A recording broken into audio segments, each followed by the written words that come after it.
Hello everyone, what's happening? Welcome to this Empire review video. I am Dave, and this week we have a very special laptop that I would like to share with you. What I have in my possession here is the ASUS Zehpyrus GX 501 Republic of Gamers gaming laptop.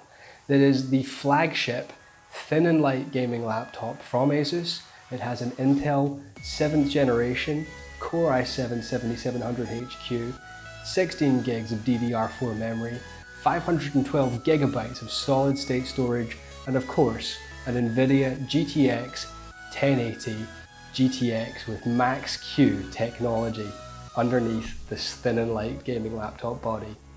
Now, this laptop has been made available to us thanks to our friends at Just Laptops NZ. If you're interested in this laptop, you can find links to their website and to this particular model at the bottom of the video. Please do go over there, take a quick look, and if you are looking for a laptop, have a think about them. So, this laptop, it's brand new, it's not been on the market for very long. It is packing some serious technology and it is packing it into a very thin chassis. The chassis itself is comprised mainly of metal. The bottom plate is plastic. I'll get to why that is in just a moment. But as you can see here, you get a two-direction brushed finish on the top. It's a lovely sleek black color with copper highlights around it. And if you pop open the lid here, you can see that underneath it, the keyboard is offset to the front of the laptop with the trackpad to the side. You may not be able to see it on the video here, but there's a specific button that changes that trackpad into a number pad as well. So if you're going to be using it for general typing, or you need to enter a lot of numbers for whatever reason, you can do that. Next to that is a specific button that brings up the ASUS Gaming Center. Sorry, let me just sign into the thing, which tells you a little bit more about your laptop. As I mentioned here, it is the GX 501 VIK. It has the i7 7700HQ, which runs at 2.8 gigahertz by default, but it can turbo up to 3.4. So if you're running a single core or two cores of the 4 physical and 8 logical cores, it will bump up that 2.8 gigahertz to 3.4 as long as there is thermal room within the laptop to do so, which is to say if the temperature doesn't hit anywhere near its thermal ceiling.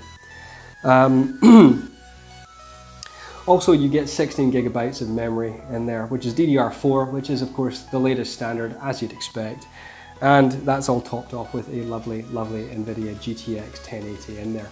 Now, Max-Q is an interesting thing. What that actually means is that the laptop itself, the graphics card, is clocked to about 85% of what the card's clock would be, or clock speeds would be, on a laptop with much thicker radiators. So it is slightly underclocked. It's about 85% of the GTX 1080 that you would find in a laptop such as the MSI GT73 VR. But at the same time, this thing is about 1/3 the thickness. So to get 85% of the performance and only 33% of the cooling requirements is just staggering. Does it work? Absolutely. This laptop is undeniably very powerful. My desktop, in fact, which is running a heavily overclocked GTX 980 Ti and a Core i7 6700K, this is easily the match of it, and that is quite impressive given that all of that hardware is tucked into this area here.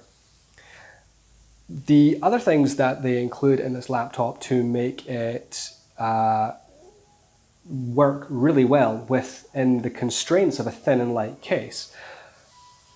You probably can't see it very well here, but when you open and close the laptop, the plastic bit at the bottom actually elevates, and by doing so it frees up a great air channel underneath the laptop, so those fans can really throw out as much air through the system as they possibly can.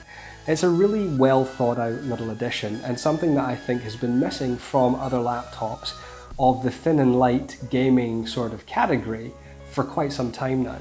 It's really nice to see it in here, and you can tell that they've really thought about how they can ensure that they can meet the criteria of thin and light without compromising the ability for this machine to sit down and churn out hours of top quality gaming. Alright, let's talk gaming.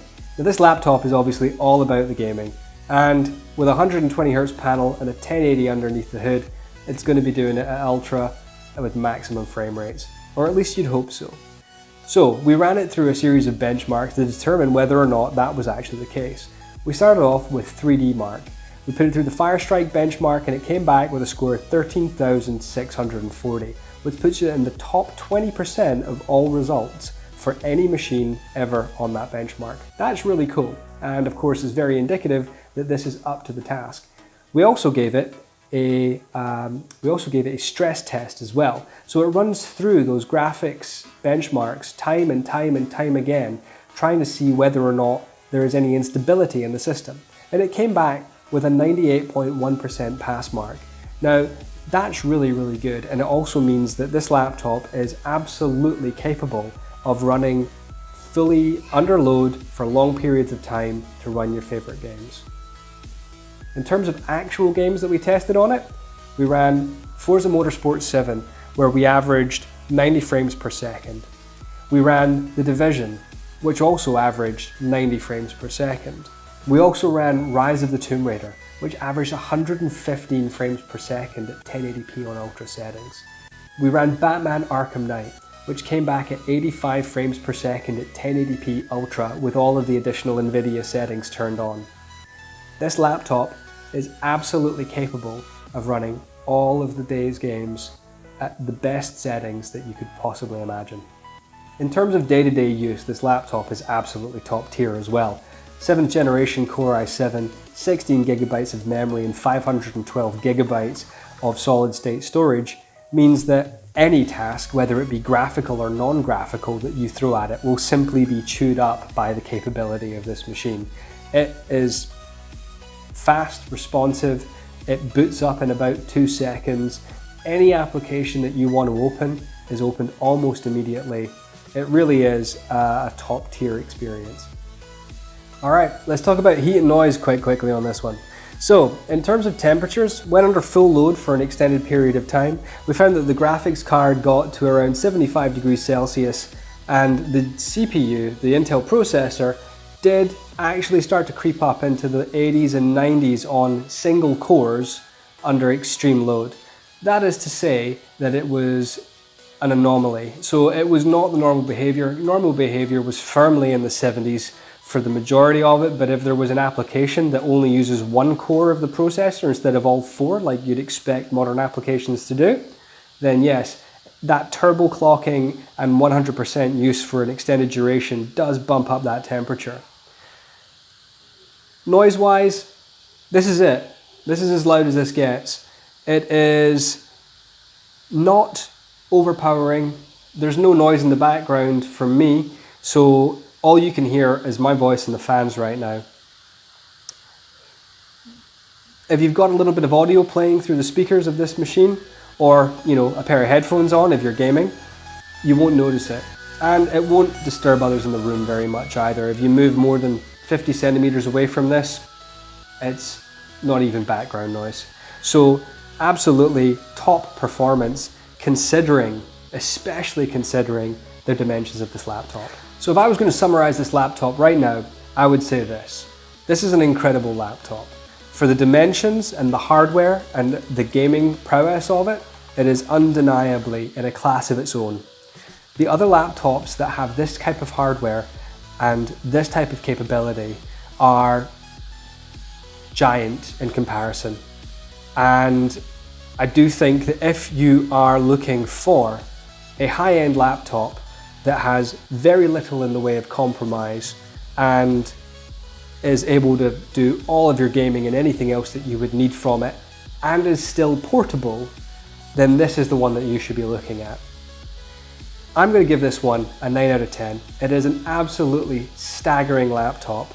The only things that I can say against it are the cost. It's $5,000, and with the Max-Q technology that NVIDIA has put into the 1080, it does mean that it only performs at about 85 to 90% of the standard GTX 1080 that you would find in other laptops or in a desktop. That is not to say that this laptop is underpowered, however. It is still an incredible and incredibly capable machine. So thanks very much for checking out this review. If you like what we did here, by all means leave a comment. Don't forget to give us a like and a subscribe, and stay tuned to the Empire for more reviews. Thanks very much. This was Dave.